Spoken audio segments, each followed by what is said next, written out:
Hash rate is an indication of where people think that the future of Bitcoin is going. If you see the hash rate start to fall off, that means that people are finding other mechanisms to put their investment dollars into. So we are seeing still rapid growth in development of Bitcoin mining, and that's positive for Bitcoin. That means that Bitcoiners are being able to attract investors, being able to continue to build infrastructure, and they have a positive future outlook on the landscape of Bitcoin mining. The smartest people always jump on an investment when it doesn't look the best. Who made the most money? The people that built during the low cycle and ramped up production enough into the high cycle. Miners that are able to profit the most are able to build and raise capital and build and deploy megawatts during the hardest times of mining.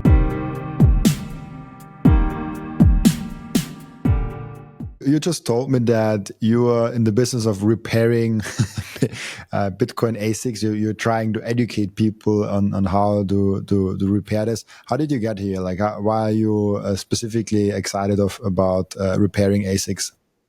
So, a great story. I thank you for asking. So, we started about 5 years ago now, looking for something else. We found Bitcoin, and like every other Bitcoiner, right, we go down the rabbit hole pretty hard. So I started as a home miner. We developed a little mini data center in a 6x6 closet. I had 11 tons of air conditioning inside of it, and we ran 9 ASICs. And then from there, we kind of realized that that the industry needed support in a lot of the vendor relationships that didn't exist yet. So we then started taking clients in our 2-car garage. We started fixing ASICs, got a little bit of training from random sources, but then started taking customers on in our garage. From there, we went to Orlando. We learned and studied under an IPC certification center to learn how to do micro soldering at a professional level. We grew our team there to about seven full-time employees, taking on pallets and pallets of ASICs at a time. And then from there, we moved into a education platform because we really wanted people to be able to do this themselves. The biggest value add for our industry that we saw was giving operators the opportunity to learn how to do all the things that we had just learned over years of self-education and going through all the processes and systems and creating all a workforce, right? So we want to help create a broader workforce in the Bitcoin industry, Bitcoin mining industry. And so our passion is a relentless pursuit of excellence in whatever it is we do, and doing it with unreasonable hospitality. Like, how do we bring people into the space, giving people an opportunity to have a career path, and doing it in a way in which that it doesn't feel like they're just drudging through and trying to learn something like in traditional academia, right? We want to be that bridge, that skill bridge between where people they want to get into Bitcoin and Bitcoin mining as a career, but they don't know where to go. We want to be that solution for them. Interesting. So it's more for probably smaller operations and solo miners, as I assume that really big farms have some contracts going on where they can just send it back, or like, how is it actually working? Of like, if there's something going bust. So great question. And the industry needs to be reset, right? From a perspective of where is the workforce coming from? Warranty repairs are okay, but I'll leave it with, you get what you pay for, which is it's free, right? A free service, you're going to get everything that a free service is going to get you. Whereas people in operations and operators that want to do this and have a more reliable uptime themselves, or they want to minimize the damage to their own machines, or they want to make sure that they control and protect that investment in each miner, each ASIC, whether it's latest gen or last gen, they have more control over the lifespan of that unit if they can do this themselves and not have to send things out to a third party. Interesting. By the way, you said you transitioned to Bitcoin. What did you do before? Like, did you repair some other electronics before? No, crazy story. I'm actually a U.S. merchant sailor.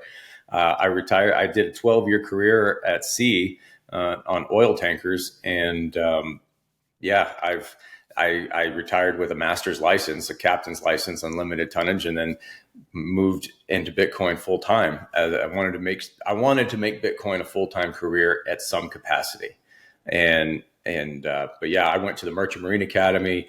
I was a U.S. Navy Reserve officer. I had went to sea as an officer, got all promoted all the way up to the highest level. So and then basically started my career over again. Interesting. How did it's really interesting for me Bitcoin miners because it seems like sometimes they have like different views. You're also mining Bitcoin yourself, I guess. We mined Bitcoin for a long time until we wanted to focus completely on the repair facility and then optimizing the repair facility.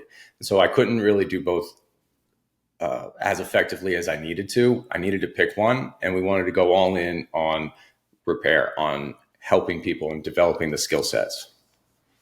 And really cool. I'm asking this because I think like Bitcoin people that are into Bitcoin mining have sometimes a different view on what Bitcoin is than people that are just into Bitcoin for store of value and all this stuff. Like you're probably also in that for Bitcoin, but they're only looking for like, I have my Bitcoin in my wallet, I'm using that, and miners is just something that works.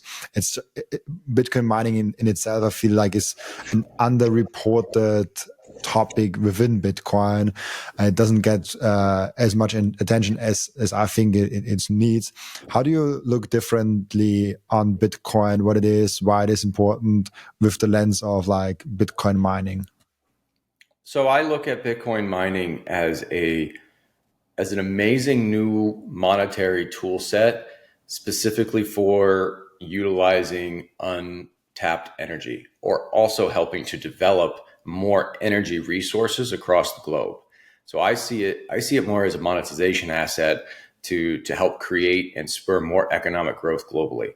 And it, and when you do that, you take on a lot of financial risk from the investor's perspective because you got to have millions of dollars, in a lot of cases millions of dollars of capex to go into infrastructure to put hard cable in the ground. You're putting copper in the ground, you're putting transformers on the ground, you're putting data centers on the ground. It's a big financial investment, and I want to make sure that the people that are making those investments have the best resources and tool sets and education platforms available to make sure that they are successful in what they do. Interesting. Do you think that Bitcoin mining is decentralized enough? That's a topic we talked a lot about on the podcast like a few months ago when we had a lot of Bitcoin miners on, whereas like it seems to be very concentrated on like big mining facilities, and then especially the hardware providers that are not that many. And if you look down, it's like only a few companies really providing those stuff. So decentralized, I think, from the if you're looking from the perspective of geographically, are they decentralized? I think the geographical map speaks for itself, where you've got big operations in Paraguay, you got some in the Middle East. We're starting up some fairly sizable operations in Africa. China is obviously there, Russia's there, U.S. and Canada is there. Um, so from a geographical standpoint, I think that there is a lot of diverse mix of who is mining on the ground by country.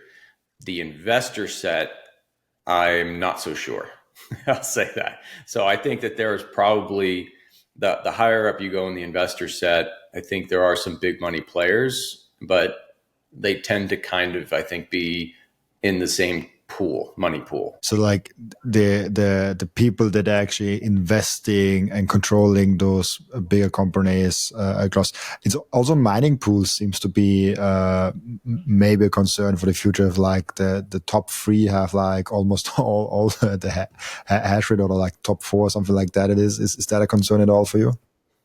I mean, for me, yeah, it's been a concern of mine from the early days of a centralization of power. I mean, if you ask a typical miner if they understand if they have a voting right, I vote with my hash. Well, yeah, you vote with your hash power, but your hash power, like, I don't. Last I checked, I don't see any, ballots going out to the hash, to the miners asking them for their opinion on a particular BIP. It's typically wherever the pool goes, this is what's going to happen.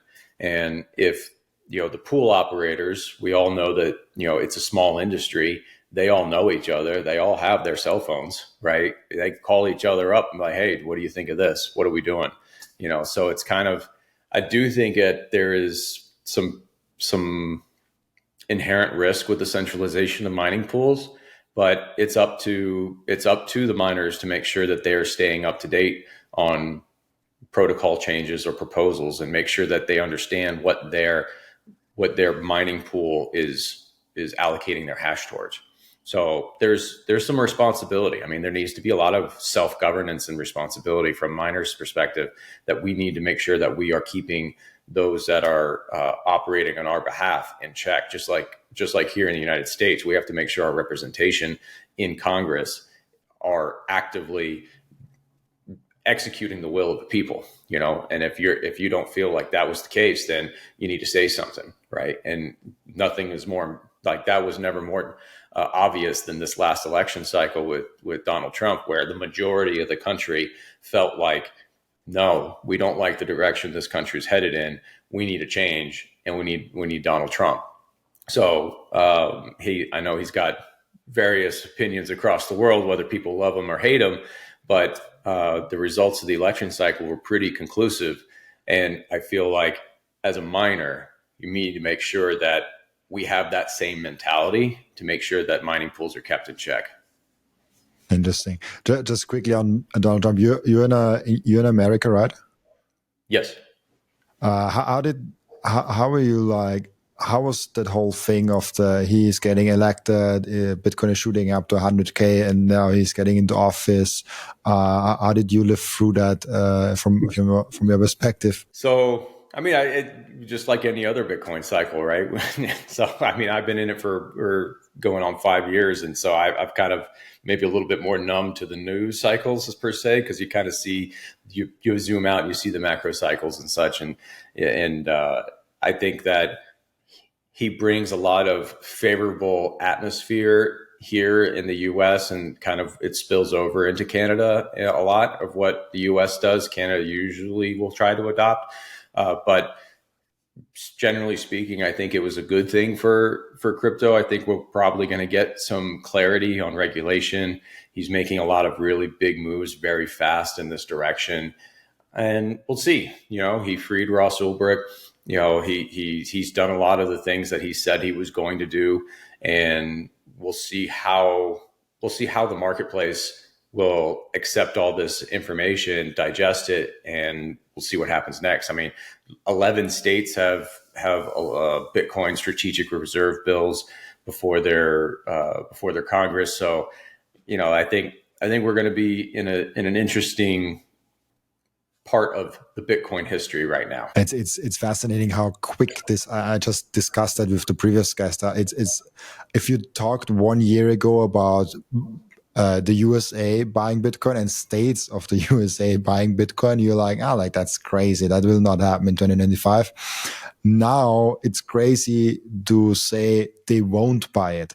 There will be at least like one state, or like at least like like the USA, that buys a little bit, or like has some exposure.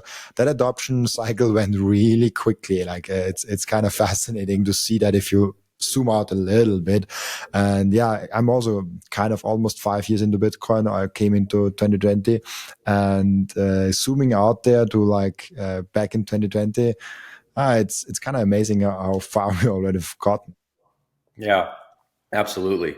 I mean, that 5 years ago, this was not even a thought. It's 5 years ago. Like I was really shocked when I heard about El Salvador, and now it's America. It's kind of weird that we jumped so quick. I thought like there will be a lower, like maybe some African state, maybe some more South American states, like states who actually have a huge problem with the fiat system. It surprised me that the kind of the king of the fiat system is kind of approaching Bitcoin more openly than those who actually suffer more from the fiat system. Were you surprised by that too? I was a little surprised. I was surprised by that. I'll say that. I think that time will tell whether or not he's going to purchase Bitcoin on the balance sheet of the United States, or if he's just going to basically nationalize whatever they've confiscated already. I think there's a big difference between the two of them. We'll see where he ends up going. I think it's safe to say that he's going to just treasury whatever they already have from seizures of illegal activity, or what they deem to be illegal activity. So, I mean, at the end of the day, it's still seizure, right? They didn't buy it; they confiscated it, and we'll see. We'll just see what plays out. But I'm still maybe I'm just a little bit more skeptical than most people. But I'll wait and see what he actually does, and we'll follow that. But the interesting thing is, it's like, does the marketplace? So the question that everybody always has is the market already pricing a strategic reserve in? Is that already in the price? Did they already buy? Is that price already reflective of that news cycle? And again, it's just one of those things you're trying to predict the markets, and it's a tough game to be in if you're trying to do that. That's why I like it.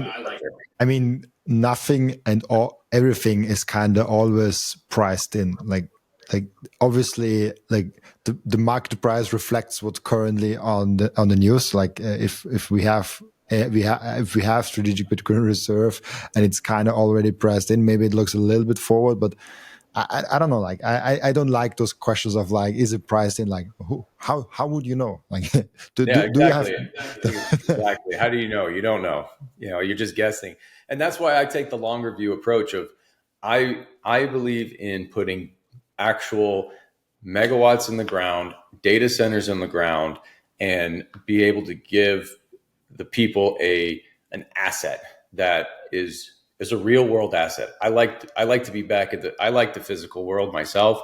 I mean, I like the ideals of self-sovereignty. I like the ideals of what Bitcoin at least represented to me back when I started jumping in. And I want to make sure that data integrity and data sovereignty are real things in our world. But for me, the big picture is infrastructure, because the data centers aren't going away. U.S. just had $500 billion pumped into the economy for grants there. It's for data center development. It's going to be interesting to see where that money lands. Is some of it going to go to Bitcoin? A lot of it's going to go to probably the AI. But what about, is Bitcoin going to be considered part of that data center narrative? Because that's what we call ourselves when you're building something out. So we'll see. Again, we'll see where the investment dollars actually start funneling. But I think Bitcoin is a great asset to build and monetize electrical infrastructure from day one, right? And that's hard to do with massive build outs. If you're going to build infrastructure that costs millions of dollars, you want to make sure that there's a payback period for that investment. And there's almost no better mechanism than Bitcoin mining, because it's so load heavy. You can monetize all that energy that you create from day one. As soon as that load is ready, you can start pulling power, right? That is a great economic incentive for both power producers, whether it be power plants or whether it be natural gas or whether it be flare gas. And then also the data center developers, or people that are looking to build out infrastructure, either in Bitcoin or AI. This is a great mechanism for getting things started. Interesting. Do you think that, how to approach it? Do you think that Bitcoin hash rate is more important than anything else, any other metric in Bitcoin? Is that the number one you're looking at, like how strong the network is? So I think that hash rate it's an indication of where people think that the future of Bitcoin is going, right? If you see the hash rate start to fall off, that means that people are finding other mechanisms to put their investment dollars into from an infrastructure perspective, right? So we are seeing still rapid growth in development of data centers, Bitcoin mining, right? And that's positive for Bitcoin, because that means that Bitcoiners are being able to attract investors, being able to continue to build infrastructure, and they have a positive future outlook on the landscape of Bitcoin mining. So I think it is a very important future projection of where miners, how strong miners believe in Bitcoin mining itself as a revenue generating asset. Interesting. It's almost interesting for me, the thing of hash rate versus price, and if you think about logically, it kind of should be correlated, but it isn't at all. It is some correlation there, but it kind of got decoupled the last bear market where we had major all-time highs in the hash rate, and the price was kind of at like a 50% low. How do you see the relationship between hash rate and the Bitcoin price itself? So the smartest people always jump on an investment when it doesn't look the best, right? As soon as something becomes an opportunity, the opportunity is usually not there. And so Bitcoin miners are kind of, it's kind of like the housing cycle, right? You build housing, and then all of a sudden at the peak of the housing market or housing cycle, there's all kinds of construction going on. And then typically a lot of the construction stops or they go bankrupt because they lose funding because the bubble pops and it goes back down. Who made the most money? The people that built during the low cycle and ramped up production enough into the high cycle.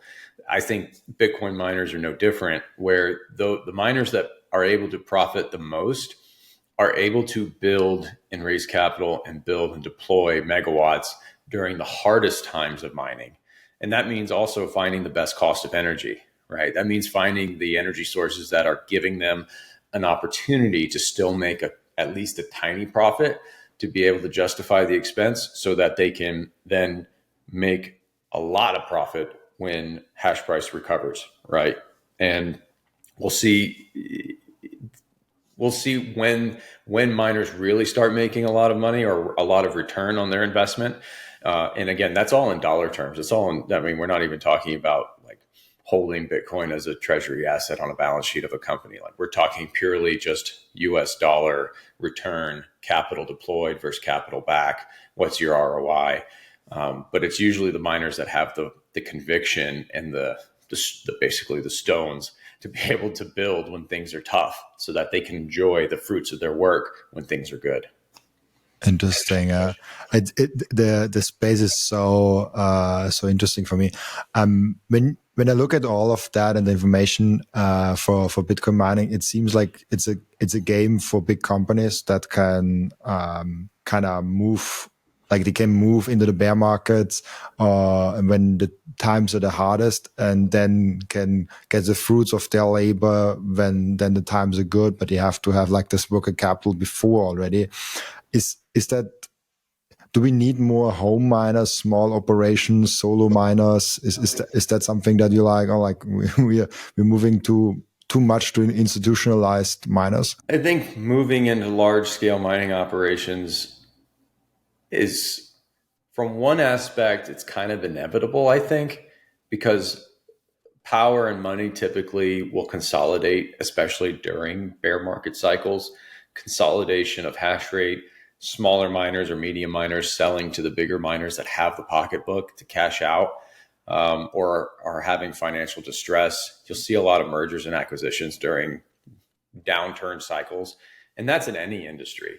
So it's, I think that it's over a long enough time horizon, it happens naturally in nature.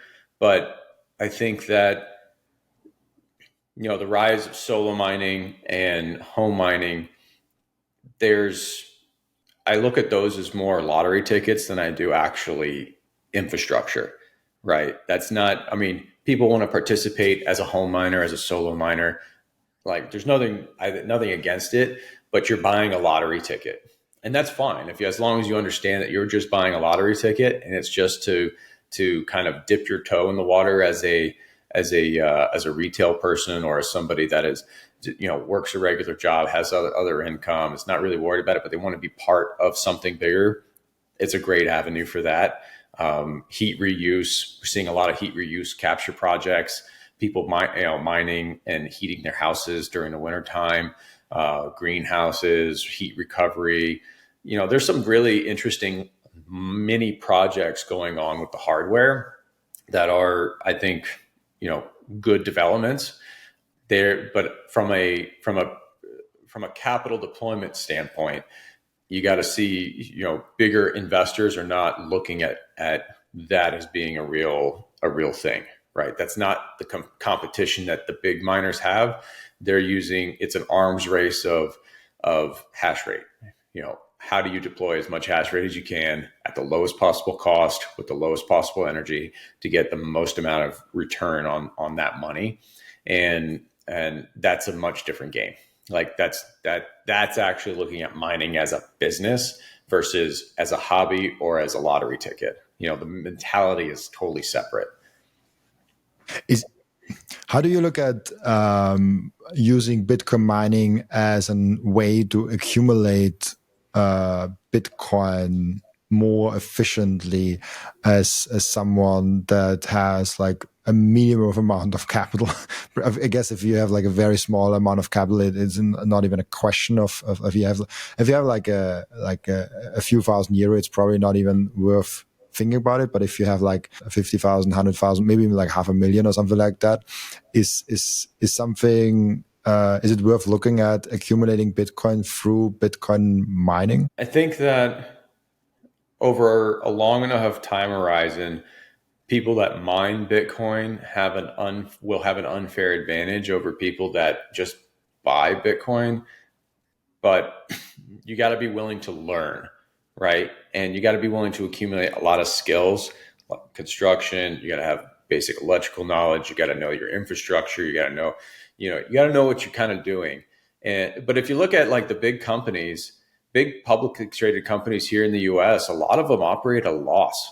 They're not really operating at a profit. The difference is that they can raise capital in the public markets really cheap, right? We just looked at Marathon, Riot, Hut 8. These guys all just issued 0% convertible notes, essentially following the MicroStrategy plan, playbook of I'm going to raise, a couple $1 billion from the capital markets, and all I'm going to do is go buy Bitcoin, right? Like you can see that there's those miners have the ability to raise capital like no other, and it's an unfair advantage to them. However, the unfair advantage to the private miners, or maybe even the smaller miners, is that at a reasonable enough scale, you have the ability to actually operate much more efficiently than even the bigger players. And that makes you dangerous, because if you can operate at a much lower all-in cost, and your cost to produce a Bitcoin on per Bitcoin basis is much lower than even bigger players, that means that you can keep mining much longer than anybody else.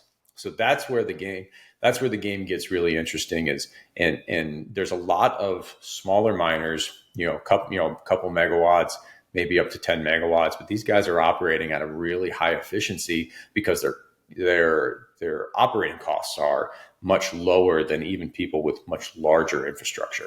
So you got to look at where everything's going.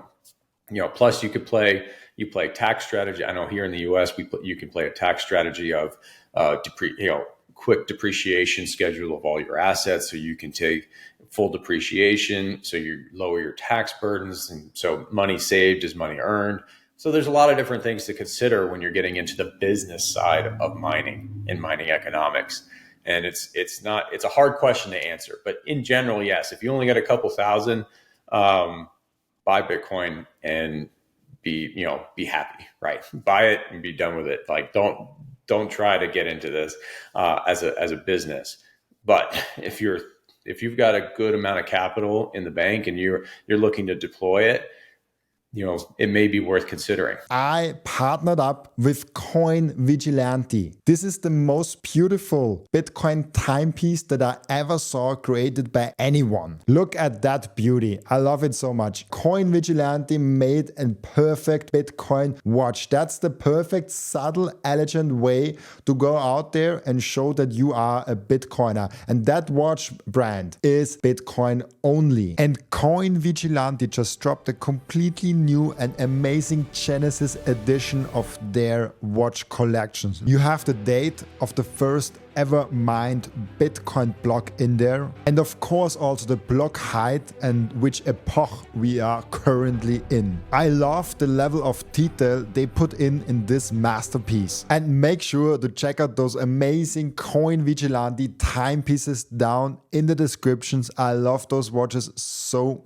much. If you watch or listen to my podcast on a regular basis, I guess you already bought some Bitcoin. And now the most important step is to keep the Bitcoin. Keep them secure in a hardware wallet. My personal recommendation for hardware wallet is the BitBox. It's super secure. It's simple to set up. It's also a perfect gift for a friend who has still their Bitcoin on an exchange. And you can get a 5% discount with the code Robin at the checkout. Visit bitbox.swiss/Robin to get your BitBox. And the next step is to really level up your sovereignty as an individual. You have to have the most secure self-custody setup. You have to secure your own devices. You have to protect your privacy. You have to set up an inheritance plan. And depending on where you live, you even want to have a plan B, a citizenship where you can move in case something goes really wrong. And through all those steps, the Bitcoin way is guiding you through step by step. And if you visit thebitcoinway.com/partners/Robin, you even get a 30-minute free call to find out how you can level up your sovereignty. How do you look at Bitcoin mining? How does it?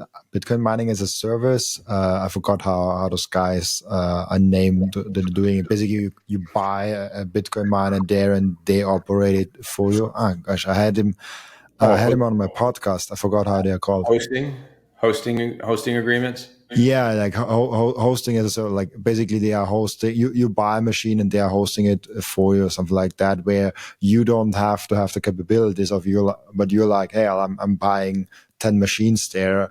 One, I accumulate Bitcoin in a different way, and B, I have like I contribute to the network if someone wants to do that, where the entry cost of that, I think what I saw is like 7,000 with like the first machines they're offering. So like it's affordable to probably most of the people listening to here. I think you just have to be careful. I think there are a lot of good, honest people out there doing a good job at hosting, but there's a lot of really bad people doing a lot of bad hosting.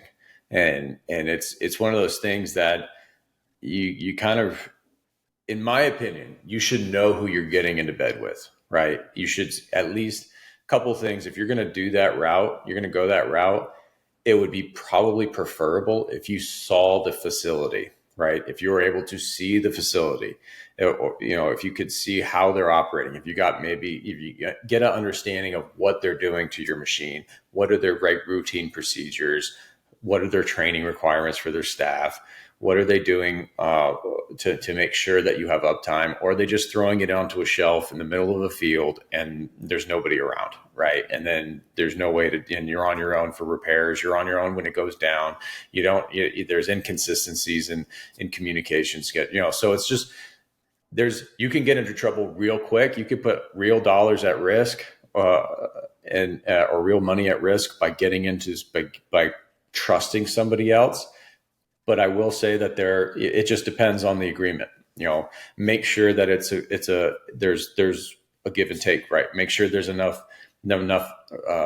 capital coming in so that it justifies the expense, that you can make your money, right? Because that when you're looking at it again, when you're looking at it from a business, you want to make sure that when is your payback period. If I give somebody $5,000, how quickly am I going to see $5,000 back? And then how quickly am I going to see a return on that money? That's how I would really look at any kind of business investment, because that's really what you're doing. You're investing in somebody else's business.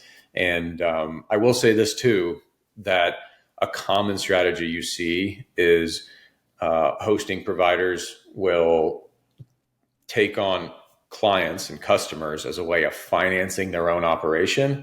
And then as soon as they have basically all the infrastructures paid for, they cut loose their customers, right? And then they buy their own machines and they put their own machines in there.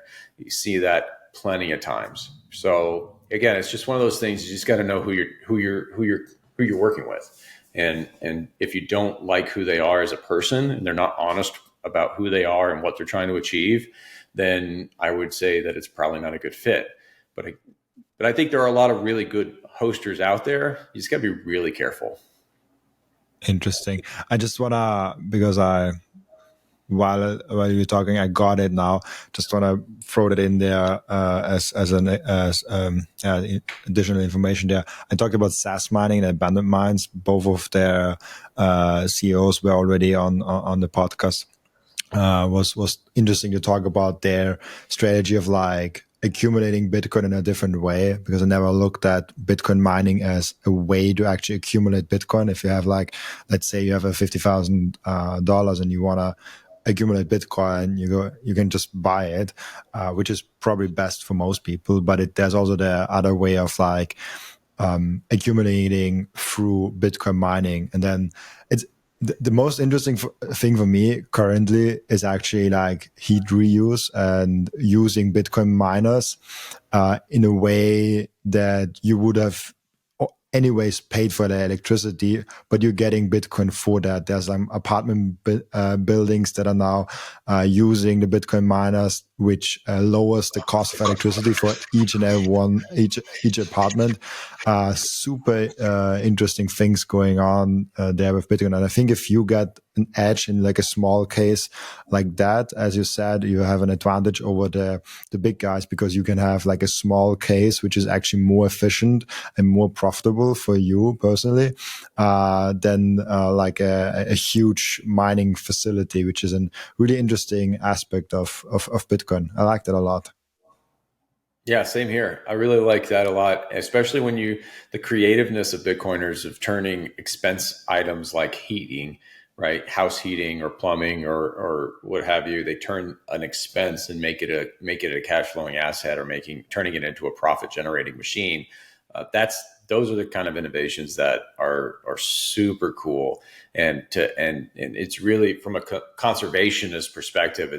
We're using the resources of our energy as best as possible, because we are not only taking energy and just burning it for heat, we are creating it, making heat, and making a profit generating machine. So we're adding more value into the general economy. So I love that. Interesting. Yeah, really cool. How do you look at the nation state game theory, not for Bitcoin itself, but for accumulating as much Bitcoin miners and hash rate? We have the popular saying when we come back to Donald Trump, like, we will mine all the Bitcoin in America. Obviously, that will not happen. But how do you look at the importance of that nation state game theory of securing as much hash rate within a nation's border? Maybe even versus, maybe it's even more important than accumulating Bitcoin on the balance sheet. That's a great question. I have mixed feelings about it, because on one hand, you want to secure the network. The one thing that the Bitcoin network doesn't have is physical defense, right? Like, nation states are powerful because they have guns, right? They have the ability to defend its citizenry against threats, right? That's probably the biggest difference between a nation state versus citizens, right? Most citizens don't have the ability to defend themselves against a large threat. That's why we have a country that protects us. So from that aspect, it's I could see its positives, but I think it's a very scary thought to think that basically Bitcoin mining is going to end up being nationalized on a global scale. Talk about a centralization of power, because these global elitists are all in the same boardroom together, and it doesn't matter U.S., Russia, China, Europe, European Union, Brazil. They're all going to the same conferences. They're all rubbing elbows with each other. It's a very small room all the way at the top, and that gives, whenever you have that much power consolidated amongst a very small amount of people, it leaves for abuse. How do you not have abuse when you have that much control, right? And that's what gives me extreme pause to be excited about it. I typically believe that in the spirit of decentralization, the whole point of that narrative is that self sovereignty, right? We are supposed to be we are supposed to be able to govern ourselves and be in charge of our own data and have our own privacy and be able to control our own resources as individuals. And nation states doing the game theory of mining, I don't see that how that ends well for individual sovereignty. I just knowing the temptation of how much power and abuse that's going to be if all of our hash power is consolidated like that. I think there's too many things that are going to go wrong with that model. So I'm not excited about it per se Yeah. overall. I mean, I hope Trump is not talking about nationalizing Bitcoin farms and putting it under the U.S. government. I really do hope, because I see it like you, like there's like no value in that, and it would be really bad. But there is a value in the country of like making the country Bitcoin mining friendly, making the framework as good as possible for Bitcoin mining, to bring as much Bitcoin mining companies to America. But yeah, it's a dangerous route to go down. If you have a few really big mining facilities, they can be nationalized even if they are private now. So I do hope that they still. I probably need like smaller mining facilities, and like how they call like rabbits, how Bobnet calls them, like the really small ones, and the rabbits and the horses, the small rabbit one, that is kind of hard to shoot at, to make it really hard in the future to prevent that president is going here like we have all that miners, like that is critical infrastructure. We now have to get it under our control because it's otherwise too dangerous for the citizens, or some BS like that. I could imagine that at some point a president could say that, no, it's critical infrastructure, we need to nationalize it, and we need to like we have to be prepared for that, and that's why I also see a big value in those smaller rabbits, if you will. So Yeah, absolutely. I think that, I mean, it's not a far stretch of the imagination to take this to another extreme. Is, power companies or power providers, power generators, if they become dependent upon the load, then if it goes away, now they have all these resources that are not being used, right? So it's those are the situations that it's like, okay, I see it as a good thing for private industry right now to get investment and to make investment into electrical infrastructure, and let's create an economic cycle of really good prosperity across the world. Because the more we electrify the world, the better the standards of living for everybody. Because you need electricity to be able to have a functioning, like a really vibrant economy. You look at the best economies in the world, they're all the ones that have the most power. Like they're all the ones that are turned on electrically. The lights are on, everything's working. They have access to the internet, access to utilities, and they're able to connect to people globally and provide goods and services and keep things moving, right? And without that, it's very hard. So with growth of electricity, we could see a major global growth of economic cycle, right? And that's what we want to. That's what I would hope as a people that live on this earth. We want to see everybody do well together, and I think Bitcoin mining has a great strategic advantage to help foster that growth. absolutely. One question before we come to our end routine questions: what do you think will Bitcoin change in our society? In society, in what ways do you mean society? Just like how we live together. How we live together? I mean, honestly, Bitcoin, I don't see Bitcoin as a way that it's going to change the way we live together. Honestly, because I mean, human interaction I think, is something that's universal and it's timeless, right? Humans have been working and living together for, thousands of years. And, the way we interact with each other, I don't see that level changing. the way the monetary system and the way we conduct business may be different. Like with the introduction of the internet, right? It changed the way commerce was done. So the tools that we use to interact with each other may change, and Bitcoin may is the next iteration of that change.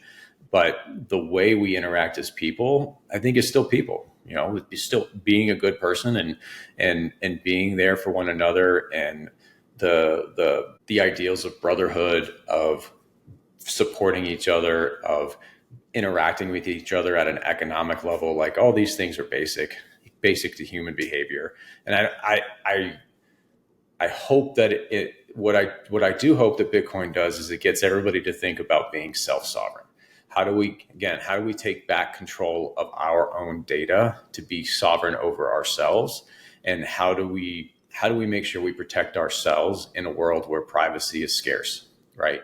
How do we become how do we have the ability to safeguard ourselves in a way that we are in control of of who gets access to our data? So that's what I really want to see change with Bitcoin, is that people really start investigating and looking into themselves and, okay, is there a way that I can be more controlling over who I am as a person?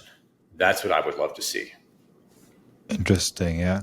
Um, I, I definitely agree with, like, I think it incentivizes a lot of things, and I hope Bitcoin is it's that tool that doesn't change everything, but it kind of gives a better framework to things, and yeah, really cool. We have one question that I asked each and every one of my guests, and the question is, what can we learn from you besides Bitcoin? What can you learn from me besides Bitcoin? What would you like to know? I think that I I'm a big advocate of family, and like I have a big family. I have 5 kids, and being able to be anti-culture today in America almost means that you have to have you love your wife, you're faithful to your wife, you have a big family, you eat healthy, and you're a good citizen. Like basically, doing some of the very basics foundations of what makes a society function is almost countercultural, or it seemed to be countercultural in the United States up to a few weeks ago when Trump took office. So I would say I'm a big advocate of uh, faith, like being. I'm an avid Christian. I'm a big believer in Jesus Christ. I believe in having a family. I believe in instilling good values into your children, making sure that we conserve our resources appropriately so that we have a future to pass on to those children and great grandchildren, and into the future that we provide a place that is safe and secure for many generations to come to live. Like those are the things that I'm about. And I really want to make that a reality in our world.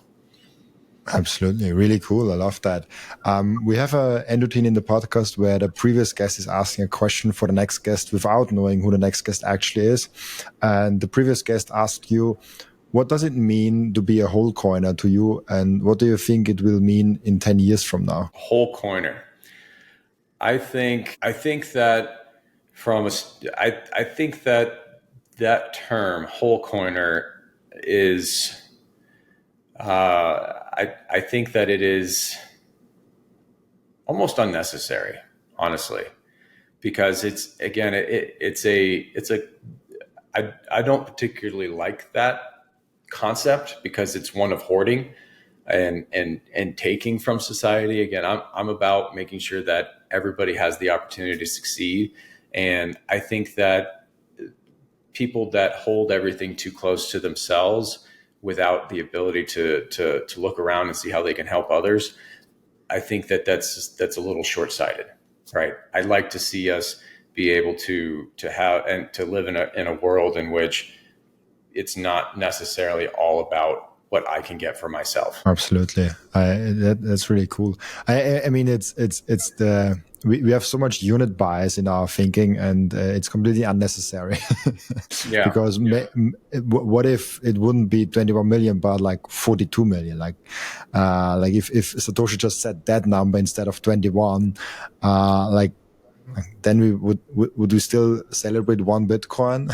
Probably, because Yeah. not that much, doesn't make that much of a difference. But it's unit bias. But people work like that. They want to have whole round numbers, and I definitely always get more motivated before hitting a new round number in any way, shape, or form. Like, doesn't even have to be money. Even like I'm swimming a lot, and if I can do something for like 7 times, I'm trying to hit like, can I do that for like 10 times? Like hitting like 100 meters of swim in a certain amount of time. If I can do it for 7 times in a row, I want to hit this 10. Like we always have in all of our lives, this unit bias in us. That's why 100K was also a huge thing inside of the Bitcoin community, but outside nobody really cared, it seems like. Yeah. Yeah. Yeah, I agree with you. absolutely. Yeah, really cool. Thank you so much, Alex, for being on the show. Where can people find you if they want to ask you questions? Where can people reach out to you? So they could reach out to asicmineracademy.ai is our web platform that we have all of our educational material on. We have an X handle at ASIC Academy AI. That's where people can reach out on X, and we're available on those two platforms for sure. I'm on LinkedIn myself pretty regularly, so if you want to connect with me, I'd be more than happy to connect, and you can shoot me a DM there. So those are great places to get a hold of me. Perfect. And thank you so much for being on. Thank you so much for taking time. Also, thank you so much for everyone that is watching and listening, for joining us today. As always, I'll be back tomorrow with another episode. Bye bye.